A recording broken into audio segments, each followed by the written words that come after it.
శారదా శారదాం భోజవదనావదనాంబుజే సర్వదా సర్వదాస్మాకం సన్నిధి సన్నిధిం క్రియాత్. మన భారతీయ సనాతనమైనటువంటి వైదిక మార్గంలో ఎన్నెన్నో ధర్మ కార్యాలు ఆచరించడం జరుగుతూ ఉంటుంది. అందులో భాగంగా మన తెలుగు వాళ్ళకి ప్రధాన పండుగలుగా చెప్పబడేటువంటి సంక్రాంతి పండుగలలో కనుమ పండుగ చాలా విశేషమైనటువంటిది. కనుమ అనగానే మనకు ముఖ్యంగా రెండు విషయాలు గుర్తొస్తాయి.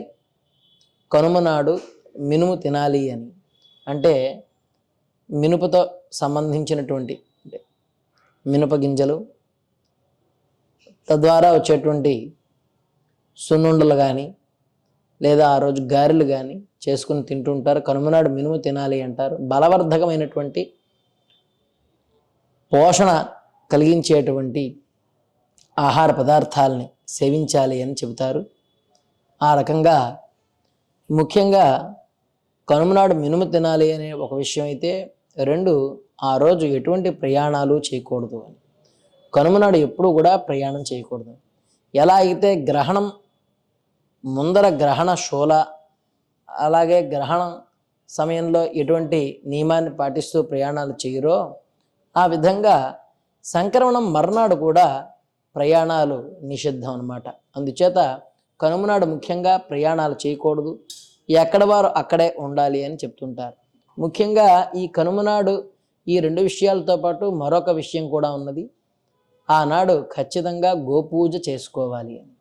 ఎలా అయితే మనం భోగినాడు ఇంద్రుణ్ణి పూజించుకోవాలి, సంక్రమణ నాడు ఆరోగ్యం కోసం సూర్యనారాయణమూర్తిని పూజించుకోవాలి, అలాగే కనుమనాడు గోవులను పూజించుకోవాలి.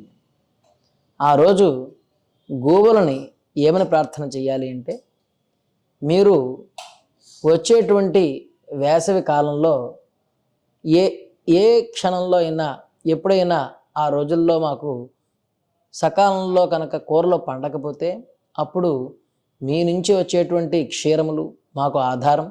అలాగే పాడి పంటలు సమృద్ధిగా పండాలి అంటే దానికి మీరు మాకు ఆధారం కనుక మీ వల్ల మాకు చక్కగా పంటలు పండాలి అని వాళ్ళు గోదేవతని పూజిస్తూ ఉంటారు. భోగినాడు ఇంద్రుణ్ణి పూజిస్తారు, వర్షాలు చక్కగా పడాలి అని.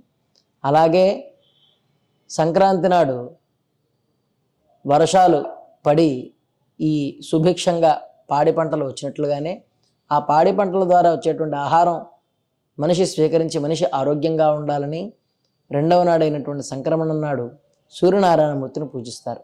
అలాగే ఈ రెండిటినీ కూడా సమన్వయం చేసుకుంటూ ఆ రెండు పూజలకి కూడా ముఖ్యంగా ఆధారభూతమైనటువంటిది గోవు.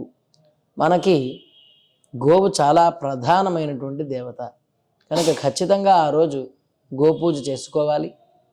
గోవు యొక్క ఆశీర్వచనం తీసుకోవాలి.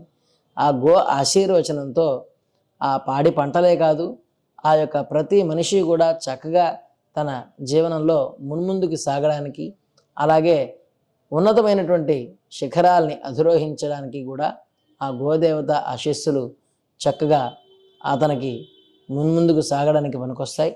కనుక ఆ గోదేవత ఆరాధన అనేటువంటిది చాలా ముఖ్యం. కనుమనాడు ఎలా అయితే మినుము తినాలి అంటారో, అలాగే ప్రయాణాలు చేయకూడదు అంటారో, ఆ విధంగానే ఖచ్చితంగా ఆ రోజు గోపూజ అనేది చేసుకోవాలి. దాన్ని ఏం చెప్తారు అంటే, మొదటి రాజు చేసేటువంటిది ఇంద్ర పొంగలి అని, రెండవ రాజు సూర్యనారాయణమూర్తి చేసేటువంటిది పొంగలి అని, మూడవ రోజు మాట్టు పొంగలి అని ఆ రోజు ప్రత్యేకంగా చేసుకుంటారు. చేసుకుని నివేదన చేసుకుని ప్రసాదంగా భుజిస్తారు. కనుక ఈ కనుమనాడు ఈ పండగ విశేషాన్ని తెలుసుకుని ఖచ్చితంగా గోదేవతను తలుచుకోండి. ఆ రోజు చాలా శుభం జరుగుతుంది. అందరికీ కూడా కనుమ శుభాకాంక్షలు. శుభం.